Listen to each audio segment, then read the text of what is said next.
today I'm going to be making a simple pumpkin pie, just following the recipe on a can.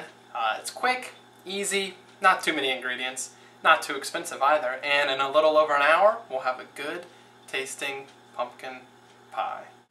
The first step is to preheat your oven to 425 degrees Fahrenheit. Okay, for this recipe we're going to be using two bowls. A large bowl that we're going to beat our eggs in, and then a small bowl for our spices. First we're going to do the spices in the small bowl, then we're going to pour it into the large bowl where we beat our eggs, and then we're going to put in our pumpkin and evaporated milk, and then pour it into a pie shell and cook our pumpkin pie. Now what we need is 3/4 cup sugar, and we're starting out with the small bowl for the spices, so 3/4 a cup. Now after that, you need half a teaspoon of salt. So get your teaspoon.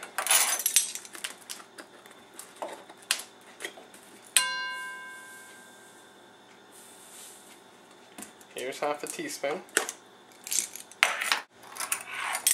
Then a teaspoon of ground cinnamon, which is a pretty strong spice. Oop. Make sure you don't spill a lot of it into your sugar like I'm doing. There you go. Teaspoon of ground cinnamon. Then after that you need half a teaspoon of ground ginger.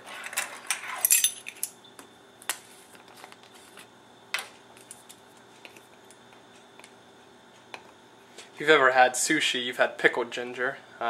It's a root. It's really good. There's the half a teaspoon. It's kind of strange. You would think, why would this be in pumpkin pie? But I believe it helps balance out the flavors. Then we need 1/4 teaspoon of cloves. So it's not a whole lot of cloves.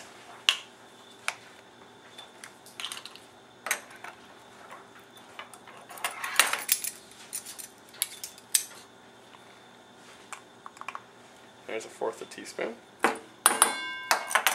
Okay, now we're going to be to our larger bowl that we're going to beat the eggs in, and you just need 2 large eggs. Generally when baking or cooking, if it says eggs, it means large eggs. It's your typical baking egg. 1 hard hit.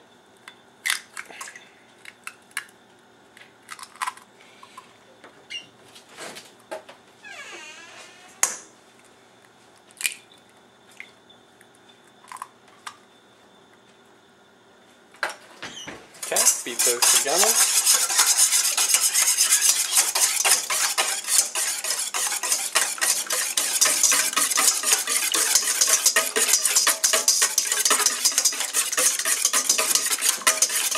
That's good. I don't think you want to overbeat your eggs. Okay, now what we need is that can of pumpkin I had earlier. It's a pumpkin puree. And the spices. So pour in your spices you just did. And then get in your pumpkin puree.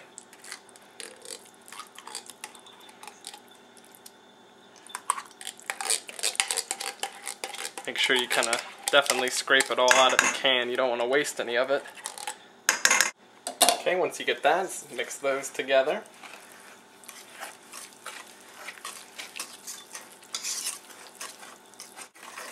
Make sure everything mixes good. You really don't have to mix it too hard. Just at this point, it's going to smell like pumpkin pie, so you'll enjoy that, or people in the house will enjoy that smell.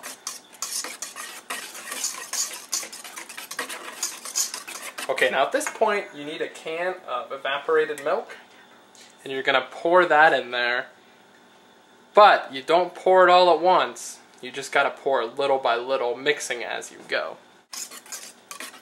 Okay, so just kind of gradually pour that in. Mix a little as you go.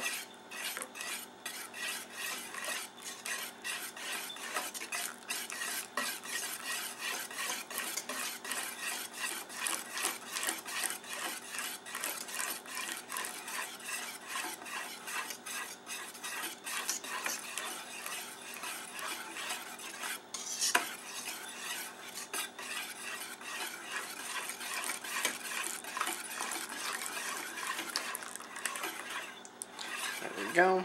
When it says gradual, it doesn't mean you have to take forever mixing it in. It just, don't pour it all in at once. Okay, now we got most of that in there. Alright, great. Now we've got our basically our batter for our pumpkin pie. At this point we're just going to pour it into a pie crust, either one you made yourself, or in my case I'm doing a pre-prepared one. Alright, I've got my pre-prepared crust here. It comes with its own pan, which is nice, so just pour it in lightly. Good stuff.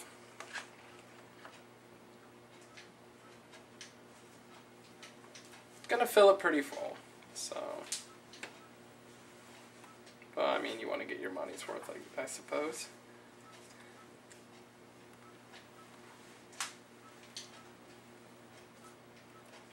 Okay, that looks good to me. I had a little extra left, but I don't want to flood my counter with pumpkin pie, so take it at that point. These things are pretty neat. You can take them and put them right here, and that will help prevent your crust from burning. Now, this doesn't just cook at the same temperature, so we gotta put it in the oven, and I'll explain what to do from there. Alright, actually, I was just told with these rings, you don't have to use them until about halfway through cooking, and you don't have to use them at all. I probably am not gonna end up using it. It just protects your outside rim from burning as much. Now, I also recommend when cooking this, take a pan and put it on the rack below. That way, if your pie drips, it'll catch some of it. Another thing with your recipe, mine made a lot of liquid. I actually ended up spilling some the first time, so if you don't want to, don't use all your liquid. Don't overfill your pie crust. Honestly, I had enough liquid to probably make 2 pumpkin pies, but I ended up spilling some of it. So just fill it enough that you can move it comfortably, and then we'll bake it. We've got our oven at 425, and we're only going to cook it at this temperature for about 15 minutes, give or take. After that point, we're going to lower it to 350 and cook it from anywhere from 40 to 50 minutes, depending. My oven's super hot, so it's probably going to be 40 or less. So now that we've got our pan in there, take your pumpkin pie. Be careful with it. Mine is very full.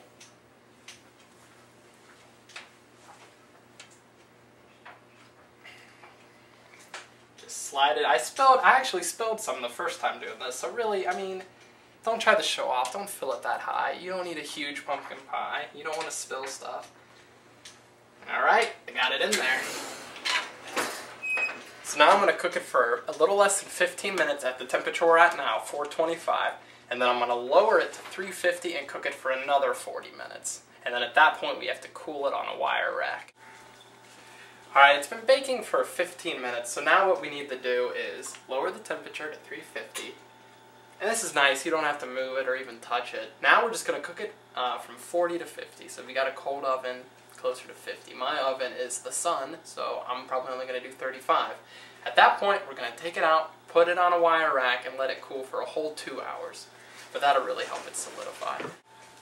Alright, I've had my pie cooking now for probably about 45 minutes at 350. I checked on it at 40 and it actually, surprisingly, wasn't all the way done. Which is weird for my oven because it's an inferno. Okay. They say one good way to check it is to stick in a butter knife and see if it comes out clean. It still doesn't look done, so I'm going to check it with a butter knife. Okay, it's not coming out completely clean, so I'm going to do it just for another minute or two, and then put it on my cooling rack.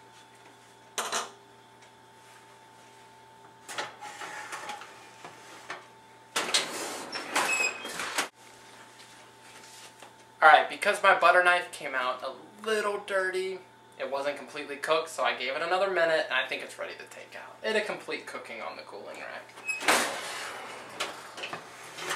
Okay. Take it out. That looks alright. Put it on the cooling rack. And now the tough part about this is actually we have to leave it.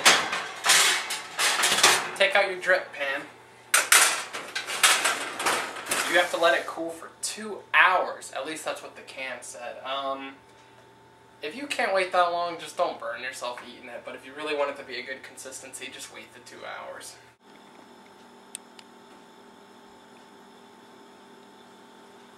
Well, as hard as it was to not eat it for a few hours, I cut myself a tiny piece because I just had dinner, and now the important part is tasting it. If you want, you can spray some whipped cream on it and some cinnamon, sprinkle some cinnamon. It's pretty good. Just, you can get any pumpkin puree can, follow the recipe, make your own, don't spill it like I did, and you'll have a good pumpkin pie in a few hours.